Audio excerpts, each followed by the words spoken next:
Mayor Harold Washington was the first candidate who I was engaged with on a very grassroots level. I knocked on doors for him. I believed in his vision for Chicago. He was a unifier. My first encounter with Harold began when a good friend of mine that I grew up with asked me to come and help run his senatorial campaign. And then from there, I ran all of his campaigns after that. But then the next really major race was the congressional race. And he could have remained congressman in the 1st Congressional District for life. I mean, he was that popular and he was that skilled as a politician and a legislator. I proudly and humbly accept, on behalf of the people of Chicago, the nomination as the Democratic candidate for mayor in 1983. When Harold Washington first announced he was running for mayor, most people in Chicago didn't think he could win. The discrimination that had been the history of the city of Chicago didn't seem as though it would be ready for a black man to be elected mayor of such a city. The Democratic Party is not polarized black and white, period. There are people who would like to polarize it black and white. That's not going to happen. The media saw Harold as an also-ran, that the fight for mayoralty was between the son of the former mayor and the current mayor, Richard Daley, Jane Byrne. A question in that campaign, could he put together enough of a turnout in the African-American community to kind of run down the middle between these two white candidates in a deeply divided city? And he did, because there was absolute, not just support, but enthusiasm bordering on adoration.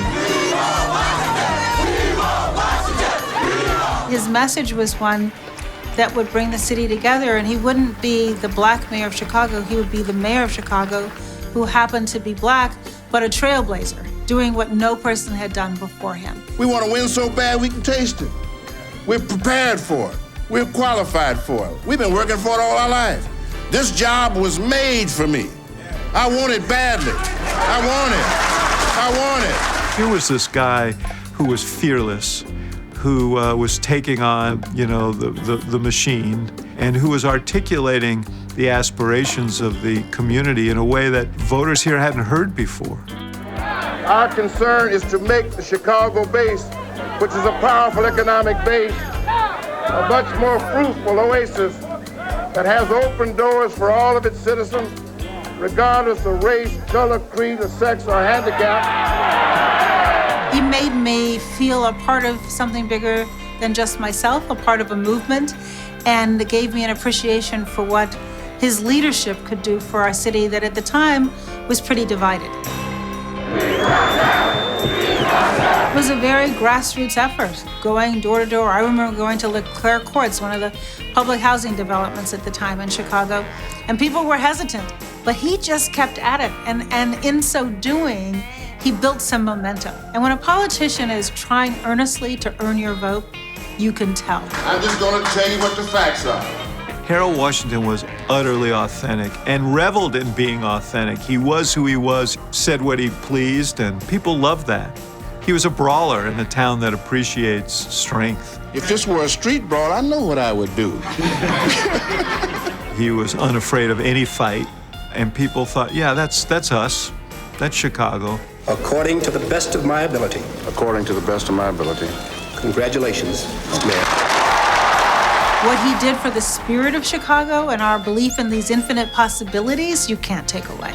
Harold's election was a declaration of independence on the part of the African-American community that had been under the yoke of the Democratic machine for generations. And that was another attitude. You can't beat City Hall, you can't beat the political machine. And so our experience, in our local elections, we beat the machine several times. So, my attitude, yes, you can. Yes, we can. Had there not been a Mayor Washington, there might not have been a President Obama. In a sense, what began in Chicago, this sense of breaking barriers, of doing what nobody had ever done before, really for a black man to be elected mayor of Chicago at the time that he was elected seemed as far-fetched at the time as President Obama when he first ran for president. It is time for a change, and that's why I'm running for president of the United States of America.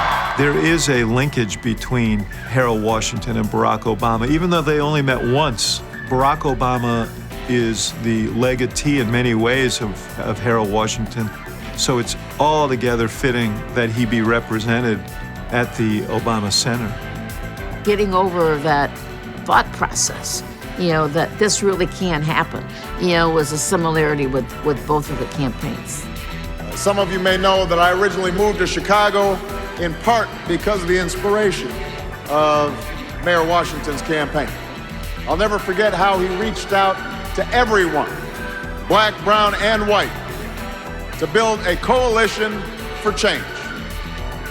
But he understood that ultimately power comes from people, and people trust that you are fighting for them, then there's nothing you can't accomplish. He made you feel as though you were part of something bigger than yourself. He reminded everybody that we have more in common than we have differences. He motivated people to want to get involved, and whether you were knocking on doors or volunteering at a block club, that everyone could do something to make Chicago better. And I think that inspiration that I felt from him was shared by countless people across not just our city, but the country. I look out there at 3,000 people. You know what I see? I see 3 million people in Chicago coming together in unison around a common purpose to make this a better city. Thank you very much.